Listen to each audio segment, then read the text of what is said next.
Hello everyone, welcome to Restaurant P. आजको यो भिडियोमा हामी रोल्सहरु कसरी क्रिएट गर्ने र तपाईको कुनै पनि स्टाफलाई रोल्सहरु कसरी दिने त्यसको बारेमा डिटेलली हेर्ने छौं।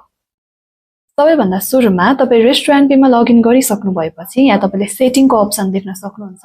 सेटिङमा क्लिक गर्नुभयो भने तपाईले यहाँ बिजनेस कन्फिगरेसन भनेर देख्न सक्नुहुन्छ। त्यसको सबैभन्दा लास्टमा चाहिँ तपाईले रोल्स एन्ड परमिशनको अप्सन देख्न सक्नुहुन्छ। यसमा क्लिक गर्नुभयो भने तपाईले यहाँ देख्न सक्नुहुन्छ यहाँ अलरेडी कतिवटा रोल्सहरु चाहिँ एड भइसकेको छ, तर हामी फेरि एउटा नयाँ रोल्स फेरि क्रिएट गर्ने छौं। यसको लागि प्लस न्यू मा जानुभयो भने तपाईले यहाँ रोलको नेम अनि डिस्क्रिप्सन देख्न सक्नुहुन्छ। हामी अहिलेलाई चाहिँ अकाउन्टेन्टको रोल राख्ने छौं, अकाउन्टेन्ट, अनि डिस्क्रिप्सन पनि राख्ने छौं। यहाँ तपाईले देख्न सक्नुहुन्छ मैले डिस्क्रिप्सन पनि एड गरिदिसकेको छु। अब रोल कलरमा चाहिँ तपाईले कुनै पनि कलर चुज गर्न सक्नुहुन्छ। अहिलेलाई हामी ग्रीन नै चुज गर्ने छौं। अनि त्यसपछि यहाँ तपाईले तल परमिशनहरुमा हेर्न सक्नुहुन्छ कुन कुन परमिशन चाहिँ तपाईले त्यो अकाउन्टेन्टको रोललाई चाहिँ दिने भनेर तपाईले यहाँबाट सिलेक्ट गर्न सक्नुहुन्छ। अकाउन्टेन्टलाई चाहिने भनेको एक्सपेन्सिभ क्याटेगोरीज, यसको भ्यू, एड अनि edit, expenses view, add and edit, income categories पनि चाहिन्छ, त्यसको पनि हामी सिलेक्ट गर्ने छौं। इन्कमको पनि गर्ने छौं, पर्चेजको पनि हामी दिने छौं यसलाई एक्सेस। यसरी चाहिँ तपाईले यहाँबाट सिलेक्ट गरेर कुनै पनि रोललाई के परमिशनहरु दिने तपाईले यहाँबाट चाहिँ एडिट गर्न सक्नुहुन्छ। अहिलेलाई चाहिँ हामी यति मात्र राख्ने छौं अनि क्रिएट गर्ने छौं। तपाईले यहाँ देख्न सक्नुहुन्छ ग्रीन कलरमा अकाउन्टेन्टको रोल चाहिँ क्रिएट भइसकेको छ। अब यो भर्खरै क्रिएट गरेको रोल चाहिँ तपाईको स्टाफलाई कसरी दिने त भन्दा हामी फेरि सेटिङमा जाने छौं।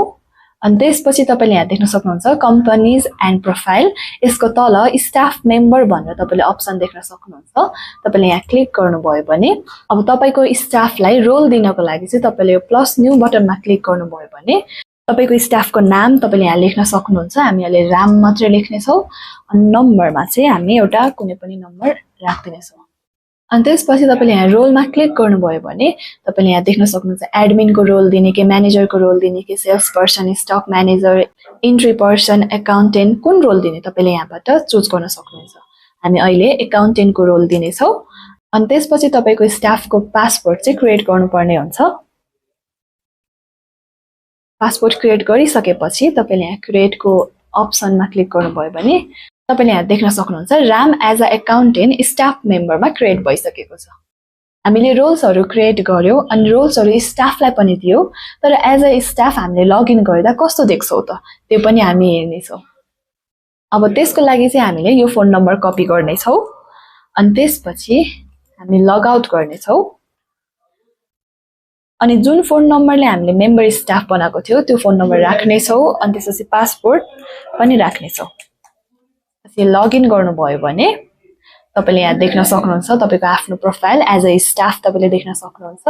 अनि तपाईलाई जुन जुन एक्सेस दिएको थियो त्यो तपाईले यहाँ देख्न सक्नुहुन्छ। जस्तै पर्चेज म्यानेजर, त्यसको भित्र पर्चेज बिल्स, फाइनान्स म्यानेजर, त्यसको भित्र एक्सपेन्सेस क्याटेगोरीज। यो चाहिँ हामीले अघि रोल क्रिएट गर्दाखेरि यति मात्र एक्सेस दिएको भएर चाहिँ यति मात्र हेर्न पाउँछौं।